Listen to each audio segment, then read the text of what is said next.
What made you be in Jahannam, يعني. And they will say, قالوا لم نكن من المصلين. We were not of those who prayed. العلم أشراف مطلوب وطالبه لله أكرام من يمشي على قدم. العلم نور مبين يستضيء به أهل السعادات والجهال في الظلم. إن الحمد لله نحمده ونستعينه ونستغفره ونعوذ بالله من شرور أنفسنا ومن سيئات أعمالنا. من يهديه الله فلا مضل له ومن يضلل فلا هادي له وأشهد أن لا إله إلا الله وحده لا شريك له وأشهد أن محمدا عبده ورسوله. A quick recap on the last lesson. Who's going to mention two virtues from the virtues of al-ilm, from the virtues of knowledge? Two evidences. One from the Quran and one from the Sunnah.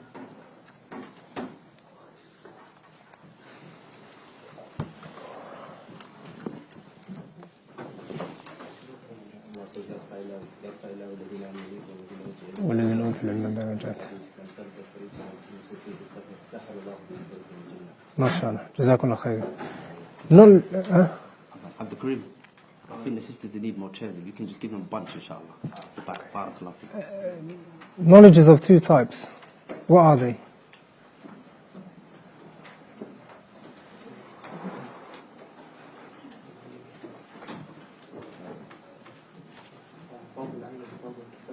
Ahsant. Fardu Ayn is what? Every single individual. And Fardu Kifaya? طيب.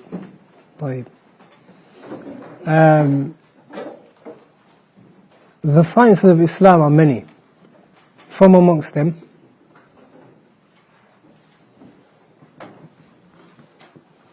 fiqh that we're studying now. What other sciences of al-ilm are there?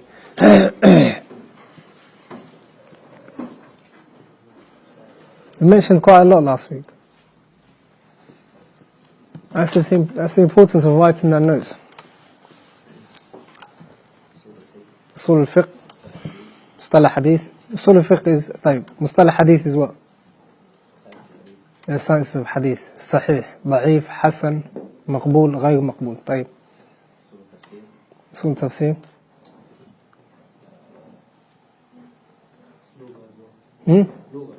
لغة. طيب. عقيدة ما في؟ عقيدة. فقه. قواعد الفقهية. The principles of fiqh. Usul al-fiqh is the foundations of fiqh. قواعد الفقهية is the principles used to derive ahkam. طيب. The mu'allif, Shaykh Muhammad Abdul Wahhab, he mentions 9 conditions, 14 pillars, and 8 wajibat, obligations. Is it right or correct to say that this is a bid'ah, since we won't find in the Quran or the Sunnah text showing that the conditions are this and this, and the pillars are this and this, and the wajibat are this and this? Bid'ah, صح? No, it's not. لما؟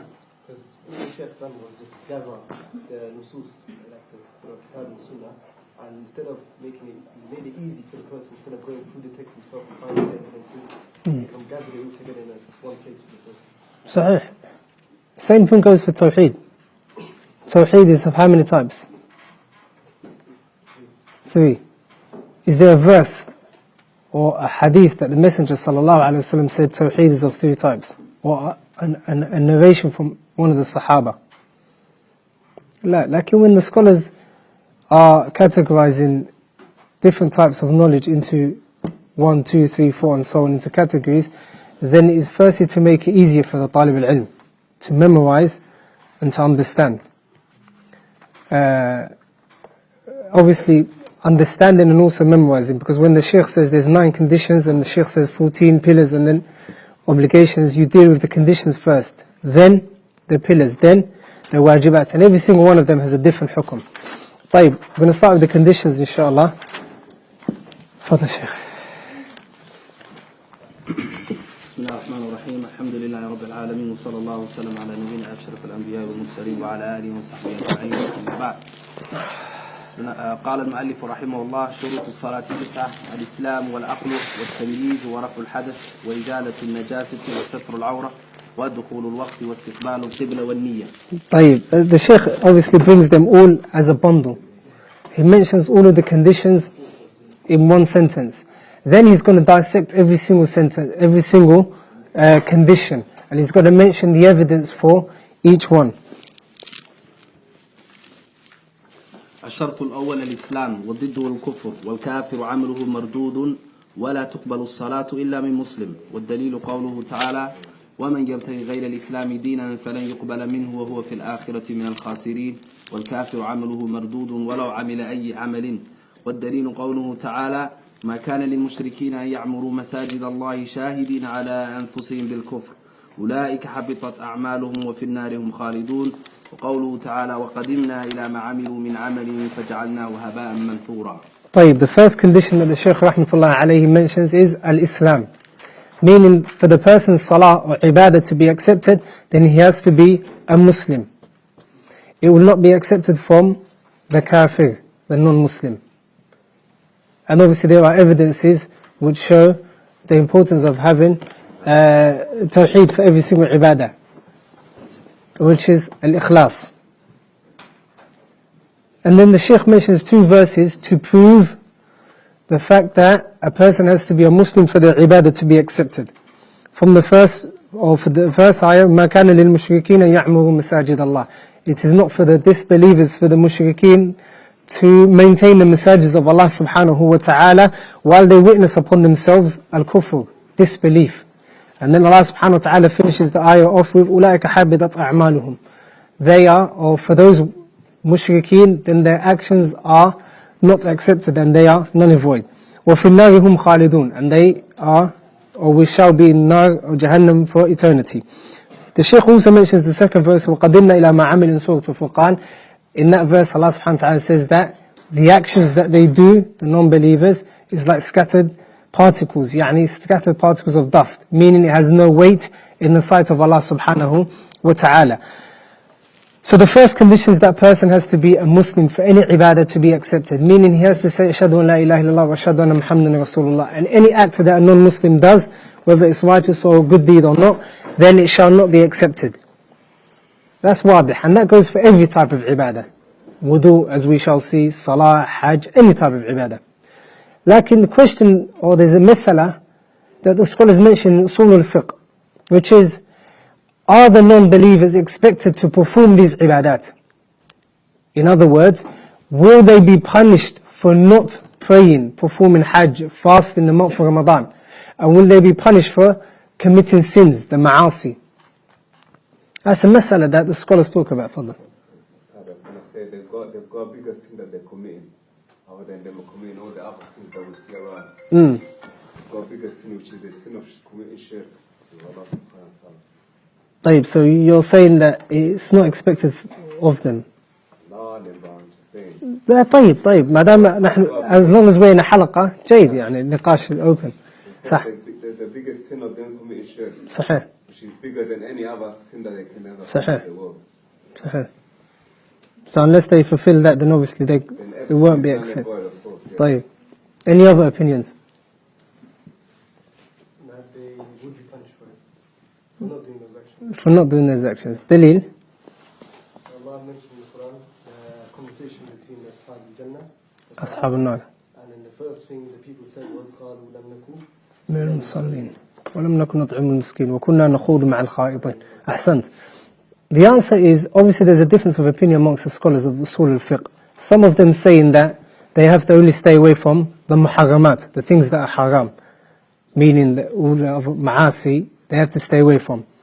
Like when it comes to ibadat, they don't have to perform the ibadat. The reason is because, as you mentioned, Baba, it won't be accepted from them. طيب.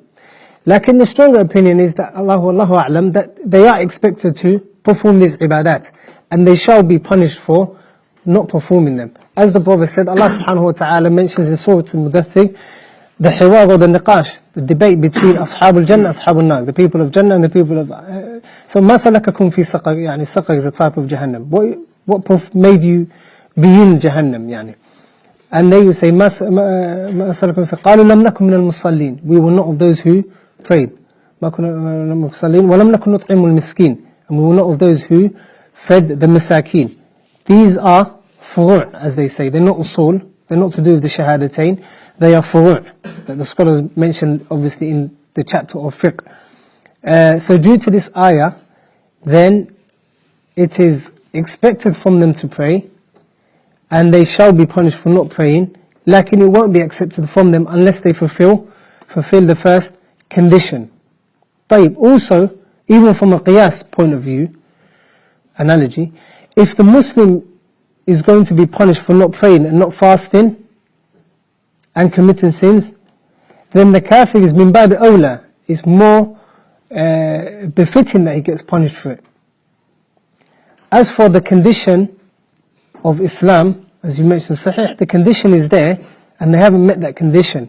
Like if a person is not on tahara and they need to perform wudu, are they expected to pray? Yani mathalan alan, it's maghrib time and there's a Muslim who's not on wudu. Should we not tell that Muslim to pray? Should remind him, but if he doesn't want to pray, it's up to him. La, I'm talking about, he's not refusing to pray. Like it's a reminder. We're telling him Salah. It's a time for Salah. Any one of you now, none of you are going to refuse. It's the time for Salah now. طيب. If we say to you pray and you're not on wudu, does that mean we can't command you to pray, or you are not expected to pray even though you're not on wudu? Yani you're missing a condition. You can do it if there's water available for you. طيب, the kafir can become a Muslim, صح? He can become a Muslim, that's true. صح. So he's missing a condition. Yes, he's missing the condition. Yeah, just like the muhdith, or the person that needs to make wudu, is missing a condition. طيب? Was you going to say something? La. Yeah. I was going to say, can you use the ayah, وَمَا خَلَقْتُ الْجِنَّ وَالْإِنسَ إِلَّا لِيَعْبُدُونَ. أحسنت. وما خلقت الجن والإنس والكفار, they come under ins. إلا ليعبدون, and ibadah is of tawheed and of salah and zakah. طيب, بس الشرط الأول. We're going to try completing the conditions today, inshallah. Have you got the English one? Yeah, say it in English.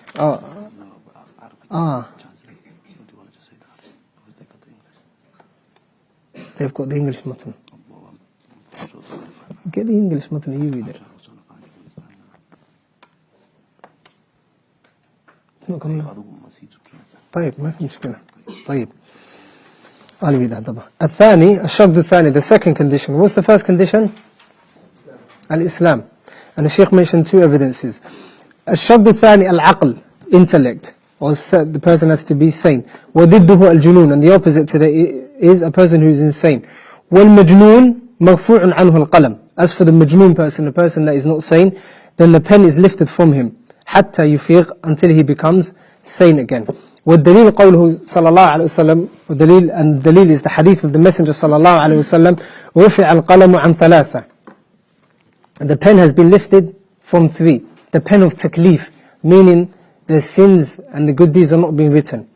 عن الثلاث. النائم حتى يستيقظ, the naim, the person who is asleep, حتى يستيقظ, until he wakes up. والمجنون, the person who is insane, حتى يفيق, until he becomes sane. The person who is mentally unstable. حتى يفيق, until he becomes sane. والصغير حتى يبلغ, and the young person until he reaches puberty. طيب. In any type of ibad or any type of istidlal, when you're using something as evidence, in any mas'ala, you have to look into two issues. The evidence and the point of evidence. الدليل وجه الدلالة. The dalil, whether it's a verse or a hadith. وجه الدلالة means how this nas or this text proves the mas'ala that you want to show. For example, someone says to you, what is the ruling of Salah? You say, wajib. and then you bring the verse, وَأَقِيمُوا as-Salaah, and establish the prayer. Someone else says, what is the ruling of zakat? You say, wajib. He says, what's the dalil? وَآتُوا الزَّكَاةِ. The dalil is that. وَآتُوا الزَّكَاةِ, and pay the zakat.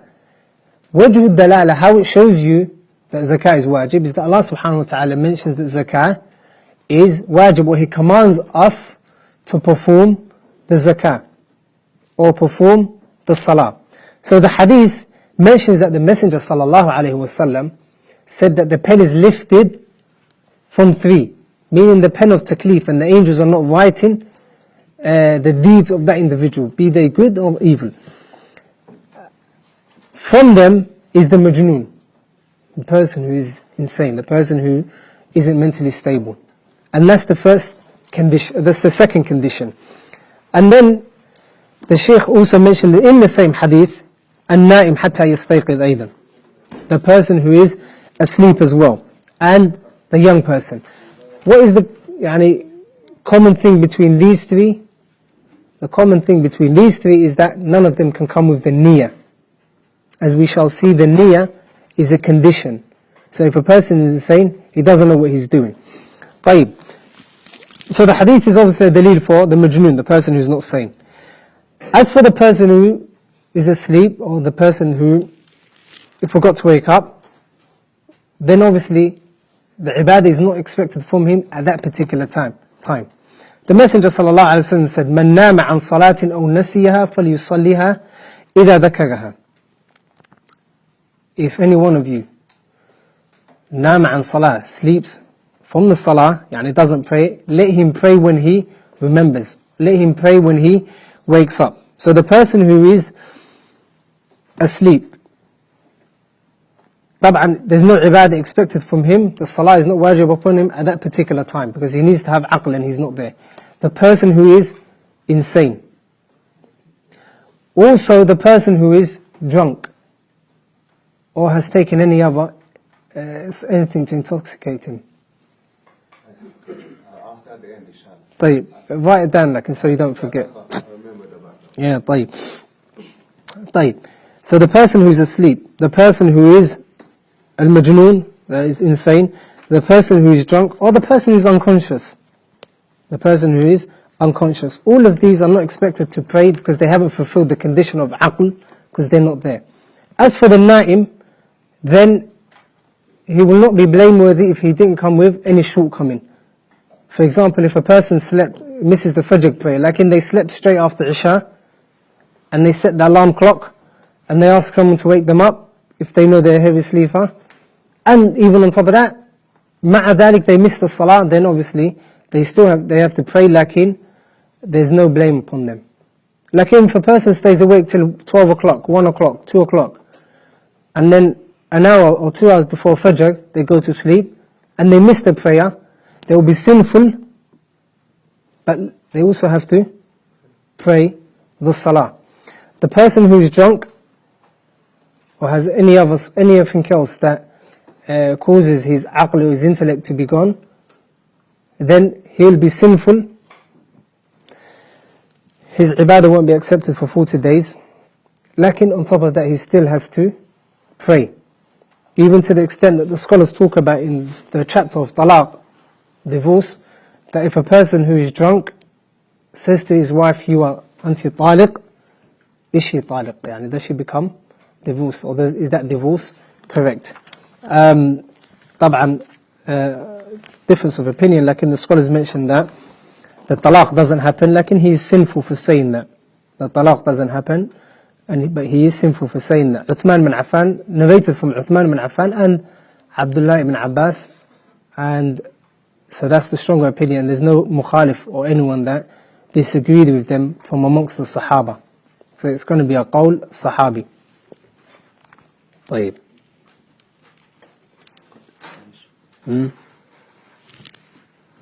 Got the English here. طيب. That's the second condition, which is what? Al-aql. Person has to be sane for any ibadah to be accepted from him. more specifically so the Salah that we are talking about now. Go on, the third one. No, sir. The third condition. The third condition. Just read it in English. The third condition, tamyiz. Its opposite is childhood. Its extent is the age of 7 years. Then he is commanded to pray. The proof for this is the statement of the Prophet sallallahu alaihi wasallam: command your children to pray by the age of 7, and discipline them to do it by the age of 10, and separate them from their beds. طيب. The third condition for the Salah to be accepted and to be performed before the Salah is a tamyiz. A tamyiz is maturity. That's what we said. Maturity. And the opposite to them is what? Childhood? Yeah, Childhood. The opposite to that is childhood. The reason is because if a person, or for children, they cannot comprehend what they are doing or saying. And we said the last one was what? Al-aql, the last condition. So this condition is related to the last one. Because if a person, or if a child is 5 years old or 6 years old, they cannot comprehend what they're saying or doing. They don't know what they're doing in terms of, they don't know Salah. They don't know the importance of Salah, and they don't know who they're praying towards, and they don't know, even if they've memorized the adhkar. طيب. The Shaykh mentions the hadith which mentions the وَحَدُّهُ, and its limit is 7 years old. That's due to the hadith the Messenger sallallahu alaihi wasallam said to command, the Prophet sallallahu alaihi wasallam commanding the believers to command their children to pray at the age of 7, and to differentiate between where they're sleeping and to make them sleep in different places. So that's the sign, that's a shay'i sign. So the tamyiz or maturity has two signs. Two signs. The first one is alama shar'iyya. It's a legislative sign, which has been mentioned in the hadith that the mu'allif brings, which is what? 7 years old. So usually at 7 years old, the child can differentiate between right and wrong. The child can differentiate what they are doing. The second alama is alama qadariyya.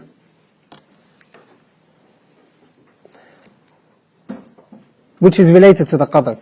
Meaning, a child can be mature at the age of 6.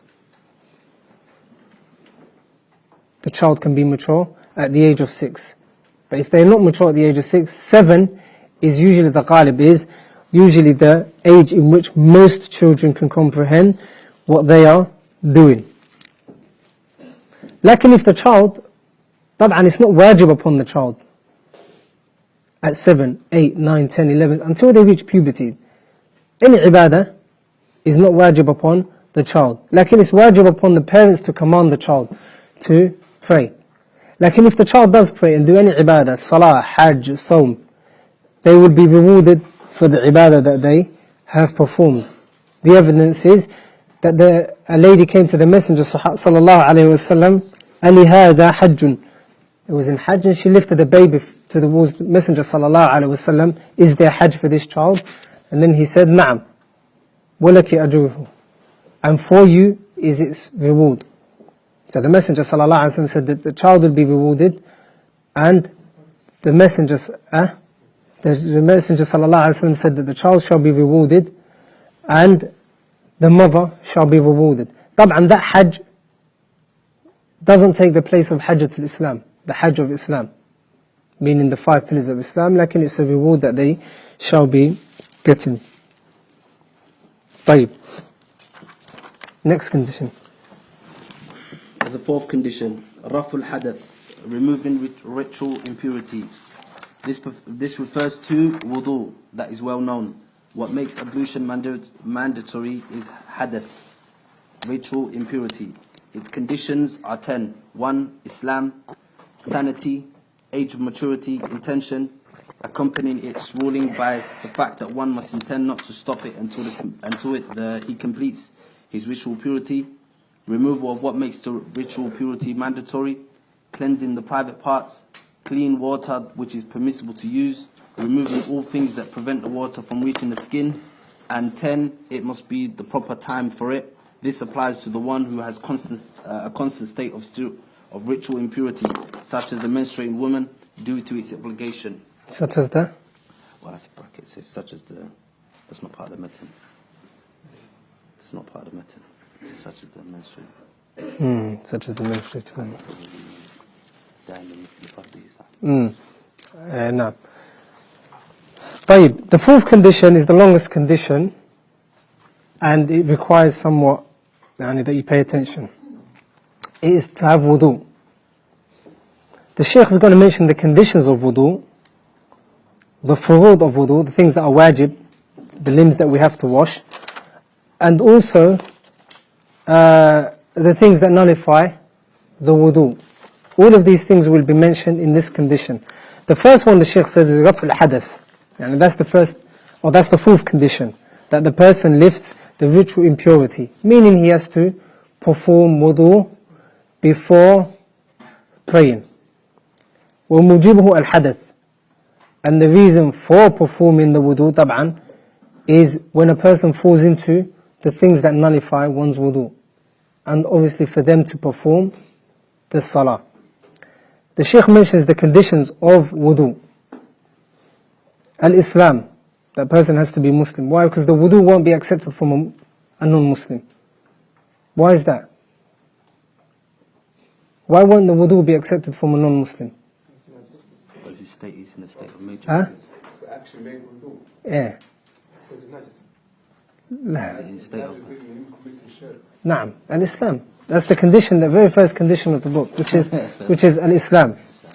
And wudu is a type of ibadah, صح? And we mentioned that any ibadah won't be accepted from the non-Muslim. طيب. Al-Islam, wal-aql, wa-tamyiz. We've already studied these three. Because the person who is insane, they don't know what they're doing. For example, if a person is drunk or insane, they can perform wudu and break wudu within about 2 minutes, not knowing that he's breaking the wudu. The same goes for the child. The fourth condition that the Shaykh mentions is an-niyyah. The fourth condition of what? La. The fourth condition of what? Don't get lost here. The fourth condition of the wudu. The fourth condition that the Shaykh is mentioning now is al-wudu.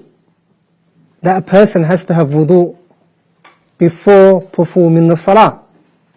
Now, within that shard, within this condition, the Shaykh will talk about, in depth, will talk about wudu. How to perform it, the things that you have to wash, what breaks your wudu. So now he's talking about the things, the conditions for wudu, prerequisite, the things that you have to do before you can make wudu. You have to be a Muslim, wal-aql, wal-tamyiz, wal-niyyah. The person has to have the niyyah. إِنَّمَا الْأَعْمَالُ بِالنِّيَّاتِ. Al-a'mal are to be judged from their intentions. طيب.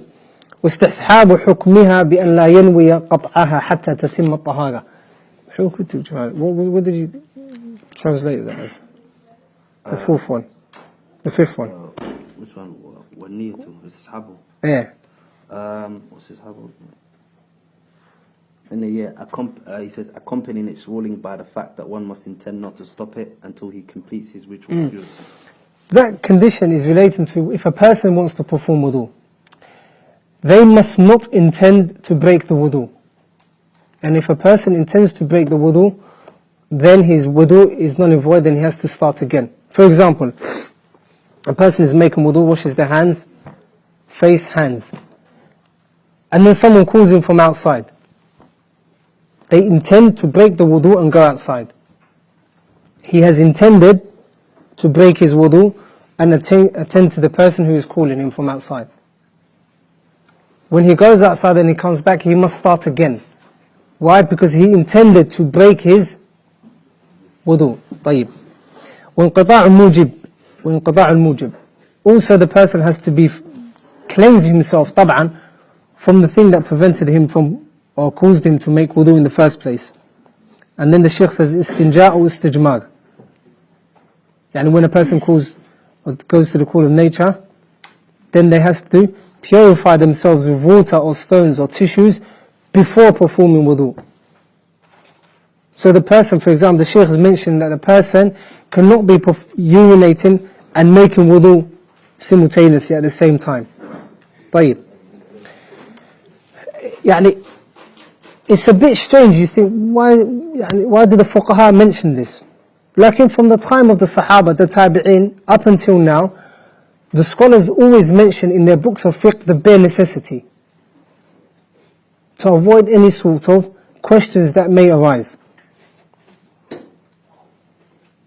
And when you look in the books of fiqh, there are things which are stranger than this condition.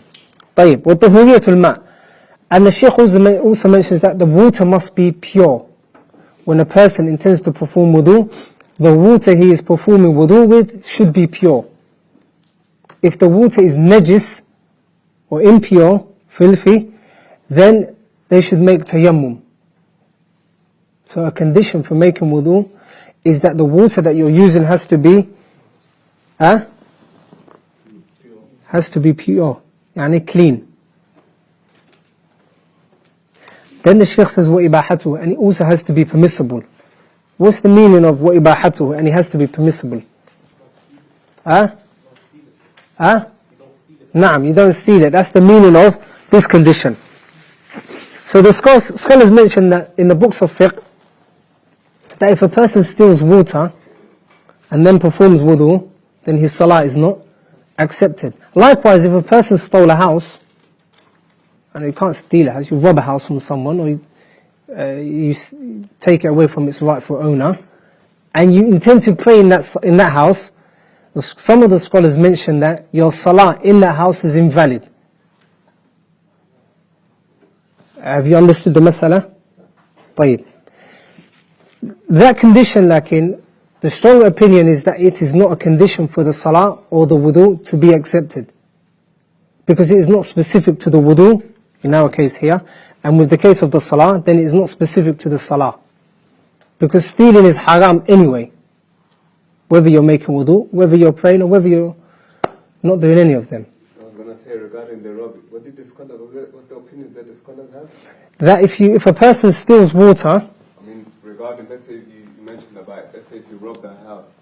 Naam, that you can't pray inside it. That prayer will be null and void. That's an opinion that's an opinion from some of the scholars, that the salah is invalid because you've stolen the house. It's not your property, not you tab'an, but lakin the house is stolen. Would the prayer not be accepted at all? According to one opinion, no. Lakin the strong opinion is that the salah is accepted. Likewise, the mas'ala to do with the water. The water has to be pure and permissible to use. طيب. وإزالة ما يمنع وصوله إلى البشرة. This is an important condition, especially relating to the sisters. وإزالة, and removing anything that can prevent the water from touching the skin. That's a condition for the wudu. For example, if someone's got paint is quite thick, especially if it dries. So if a person's got paint on their hands, then they cannot perform wudu, because the water will not reach under the paint. Likewise, nail varnish. When sisters are using nail varnish, they need to remove the nail varnish beforehand, because the water cannot reach nails, because it covers it. Likewise, tattoos. طبعا. والدخول الوقت على من حدثه دائم لفقده. طيب. This last condition for performing the wudu is relating to a person who's got salasul bawl. It's an illness whereby a person cannot stop the urine from dripping. Now, it's a condition, it's a disease that some people have, whereby they cannot stop the urine from dripping. Or a condition which is related to the women, which is istihada, which we shall see in some of the other books, inshallah. Istihada is called prolonged bleeding or abnormal bleeding. It's different to the menses blood. And it's even in the ruling, in terms of the ruling, it's very different to the menses blood, because it is tahir, it is pure. And the woman, even if she's on dam al-istihada, if she's receiving dam abnormal bleeding, then she still has to pray, fast, and carry on with any of her other ibadat. So the condition for those sort of people is that the time of the salah has to come in. the time of the Salah has to enter before they can make wudu. For example, if Salah comes in at 12 o'clock, Salatul Dhuhr comes in at 12 o'clock. If a person who's got these diseases that we mentioned, afan Allahu minha, if a person has these diseases, then they can only perform wudu at or after 12 o'clock. And once they do perform the wudu, then they just need to carry on with their ibadah, even if the filth or the najasa is dripping. طيب. So there are the conditions of the wudu. Any questions you may have, you can write them down and we look at in the end, inshallah. As for its furud, obligations, then there are 6. Hold on. The obligations of what? The obligations of wudu. Yeah. For the last 10 minutes and the next 15 minutes, inshallah, we shall be talking about wudu. The 4th condition, al-wudu. We mentioned the things that a person has to do before making wudu. Has to be a Muslim, aql as-sane, tamyiz, mature, has to have the intention. طيب. Now, نعم. The Shaykh mentioned it, rahmatullah alayhi. What the Shaykh is going to go into now is the furud, the obligations of the wudu. Very simple. Every single one of us makes wudu, sah? The limbs that we wash in wudu, the Shaykh is going to mention them now. He's going to mention 6. Fadl. As for the obligations, the furud, then there are 6. Washing the face, which includes madmada, rinsing the mouth, and istinshaq, inhaling water in the nose, and its boundaries are from where the hair of the head begins to the chin, lengthwise, and from the right ear to the left ear, widthwise. 2, washing the hands up to and including the elbows. The first fard, when you're washing, when a person is making wudu, is that a person has to wash the face. The Shaykh says ghasl al-wajh. And also to rinse, to put water in the nose and rinse the mouth. That is all one obligation for when you're performing wudu. The Shaykh is going to mention the verse in Surah Al-Ma'idah, Ya ayyuha alladhina amanu idha qumtum ila as-salah. Like in the first fard, or the first thing that a person must do when he's performing wudu, is wash his face or her face. The Shaykh mentions, what is the wajh? What is the face? The Shaykh mentions that it is where the hairline starts from. And what is considered to be the face is where the hairline starts from to the chin, lengthwise. From where the hairline starts from to the chin. If a person has got a declining hairline, then it's still the original hairline that is counted as the face. Right up into the chin, that's the lengthwise. Widthwise, from one earlobe, from one side of the ear to the other. All of that is considered the face. And all of it should be washed. The nose and the mouth are considered to be from the face. طيب.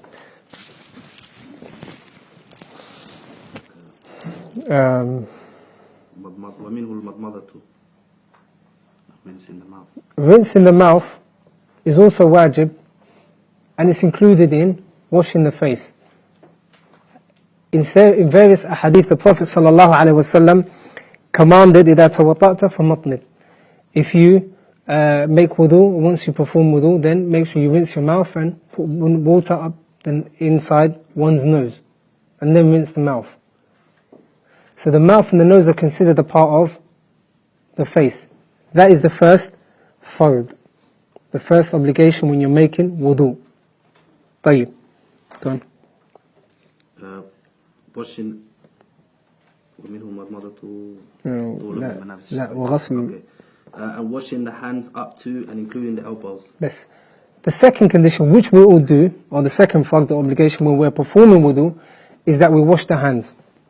طيب, where do the hands start from and where do they end? Fingertips to the elbows. Huh? The hands. يعني الآن Allah subhanahu wa ta'ala says وَأَيْدِيكُمْ إِلَى الْمَرَافِقِ, and your hands to the marafiq, the elbows. Where do we start from? If you're talking about the whole arm, then it's from the elbow to the fingertips.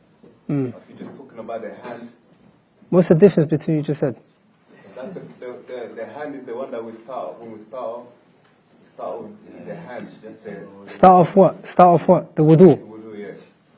طيب, Start صح. with the hand first, صح. and the others and after we clean the elbow, that comes after later, a bit later on. صح. The hand starts from the fingertips, as the Prophet mentioned. صح. And it ends with مرفقين, up to the elbow. That is what is wajib when performing wudu. طيب. Where did the Shaykh start from? In relation to what you just mentioned, akhi. Where did the Shaykh start from? What limb did he start from? Al-wajh. What do we do usually beforehand? Hands. That washing of the hands is a sunnah. Naam. That washing of the hands is a sunnah. So for example, and it's a common mistake that a lot of people make. For example, when you go to the bathroom and you put the tap on, naturally we do this, wash the hands. And then we wash the face. Some people, when they start to wash the hand, they start from the wrist upwards. And that is wrong. That is wrong. Reason being because the verse mentions وَأَيْدِيكُمْ إِلَى الْمَرَافِقِ. The verse mentions the hands should be washed after the face. So the washing that you're doing before the face is a sunnah and is not included. So even if a person was to see the water running, starts with his face, then his wudu is correct because it starts from there. And that's a common mistake that a lot of people make, and it needs to be rectified. And even if you see people doing it, you need to make them aware. Because a lot of people, when they're washing their hands, they start from the wrist, upwards. And طبعا that is wrong, because the fard, or what is wajib, is to wash the hands from the fingertips. طيب. وغسل اليدين المرفقين. And they go up to the elbows.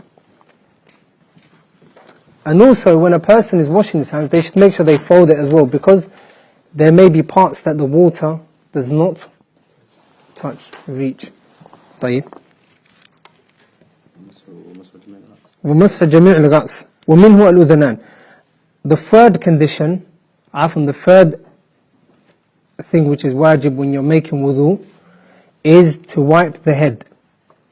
To wipe the head. And the Shaykh says, وَالْأُذُنَانِ مِنَ الرَّأْسِ, and the ears are from the head. And the way that the hands are to be washed, as the Prophet ﷺ explained in his wudu, and the Sahaba transmitted through the ways that they perform wudu, is that a person starts from the tip. Where he finished with the hairline, where he finished with washing the face, goes to the back. And then puts the hands in his ears. طيب. وَالْأُذُنَانِ مِنَ الرَّأْسِ, as the Prophet ﷺ said in an authentic hadith. But for the ears, a person doesn't need to take new water. Wipes the head from the top to the end. What a person may do as well, as narrated by that in the hadith of some of the Sahaba, is that a person brings the hands back. And then once they reach here, or once they reach the front, then they start with the ears. طيب. وَالْأُذُنَانِ مِنَ الرَّأْسِ, and the ears are obviously from the head. Like the mouth and the nose were from washing the face. Some Shafi'iyah, from the madhab Shafi'iyah, they only wipe a certain part of the head. Naam. So if you see some of the elders doing that, then know that that is from the madhab of the Shafi'iyah, and it is it's based on the khilaf regarding the ayah.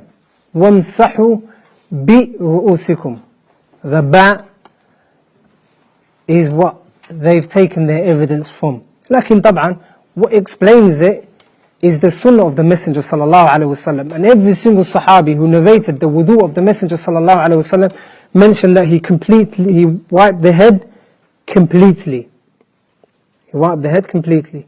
So it's not correct, it's not from the sunnah to merely touch a certain part of the head with water. طيب. وغسل الرجلين إلى الكعبين. And to wash the feet right up until the ankles. These are the four conditions, or the four obligations for when a person wants to perform wudu. It's nothing new. Every single one of you performs wudu. طيب. What are these four? The four obligations for wudu, when performing wudu. What are they? Washing the face. That's included as one. Number one, Yeah. Washing the face. Mashu ra's, you start from, okay. Ghaslu rijlain. Don't even memorize it. What do you guys do when you're making wudu? Don't memorize it. But start from the beginning. When you make wudu, where do you start from? Ghaslu wajh. In order. Ghaslu wajh, washing the face. Washing the hands. The head, wiping the head, not washing, wiping the head with the along with the ears. And washing the feet. Simple. واضح. The Shaykh was going to mention the evidence. So these are the things that have to be washed when a person is making wudu. Then the Shaykh says, وَتَرْتِيبُ الْمُوَالَاةِ. What did he say for ترتيب الموالاه? والترتيب, maintaining the sequence, والموالاة, and maintaining continuity. طيب. These are also two things that are wajib and you have to take into consideration when making wudu. Tartib, maintaining the sequence, that you do it in order. Meaning, you do it in the order that we just mentioned. Whereby a person doesn't start from the feet, nor do they start from the head. Lakin they start from the face, then the hands, then wiping of the head, then the feet. That is the meaning of tartib. Yani in order. In order. That's the fifth obligation when performing the wudu. طيب. What are the four obligations of wudu? The four things that we have to wash when we're making wudu. Al-wajh, hands, the ra's, and the feet. What is the fifth one we just mentioned? Tartib. What does tartib mean? In order. In order. Tartib. Tartib. In order. Tar, ta, ra, ta, ya, ba. Wal muwala. And the last one, which is maintaining close sequence. The meaning of this act is that a person maintains close sequence between each limb, whereby the limb before it will not become dry. For example, if a person washes his face, then immediately or straight after, they start to wash the hands. Then immediately they start to wipe the head. And then straight away they wash the feet. Like if a person washes the face, takes about a 5-10 minute break, and then washes the hands, takes another 10-minute break, comes back, answers the phone, and then goes back, washes the hands, and then wipes the head, takes another, then the limbs will be dry. By the time you wash your feet, your face will have dried up. By the time you wash your feet, your hands will have dried up. So they are the 6 things that a person must maintain. Is there an exception, like for when a person's like from walat, yani when he's washing, for example, and then he has that pause, but to go get some water or yani haja or something? La, the condition, or afwan, yeah, the criterion is that the limb before it should not dry up in normal circumstances. For example, if a person is making wudu and he's washed his hands or he's washed his face, what is the next thing he needs to do? Wash his hands, sah? if his phone rang while he's just completed his face, then he answers the phone and he's on the phone for about a minute or so, or maybe even less. Then he puts the phone down. If he starts to wash his hands, his face is still wet, sah? That means he can still continue to wash, he can still continue to perform wudu as normal. Like the criterion is that there's not a long gap. Whereas if a person washed his face, went outside, went shopping, and then came back, can they continue the wudu? La, because the gap is too long. The gap is too long. And it's because it got dry. Naam, because it got dried. It dried up. These 6 obligations that we do every day, what is the evidence for it?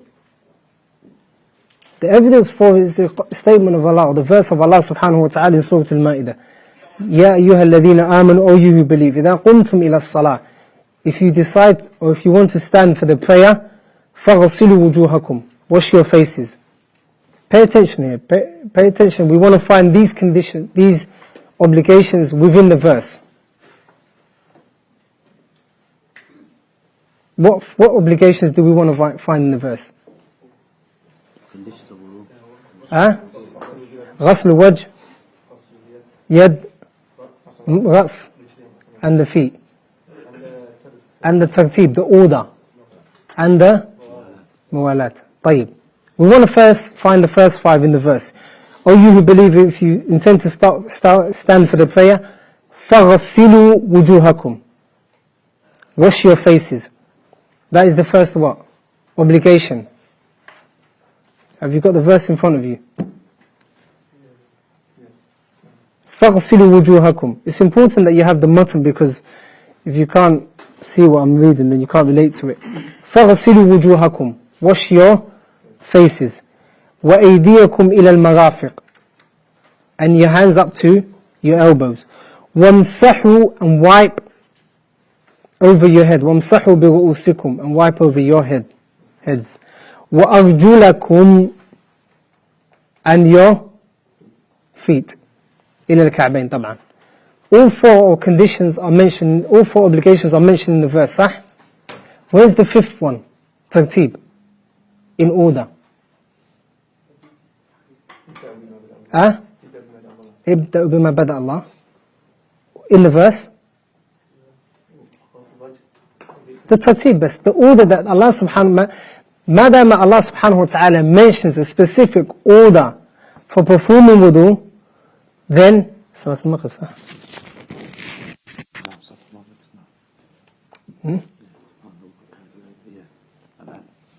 You pray, yes, sir.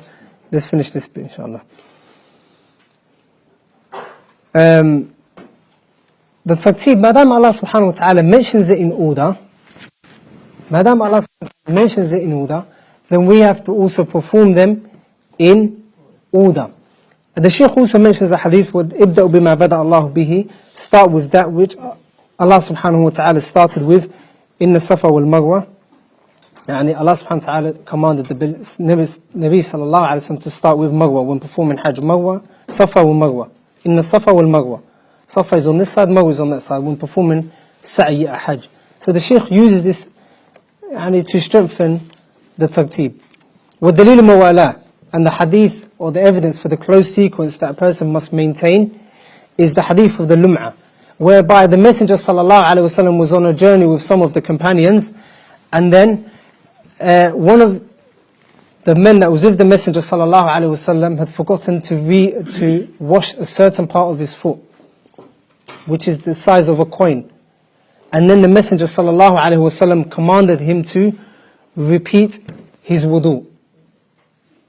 The Messenger sallallahu alaihi wasallam commanded this Sahabi to repeat his wudu, because his other limbs had already dried up. And that's the dalil for having to maintain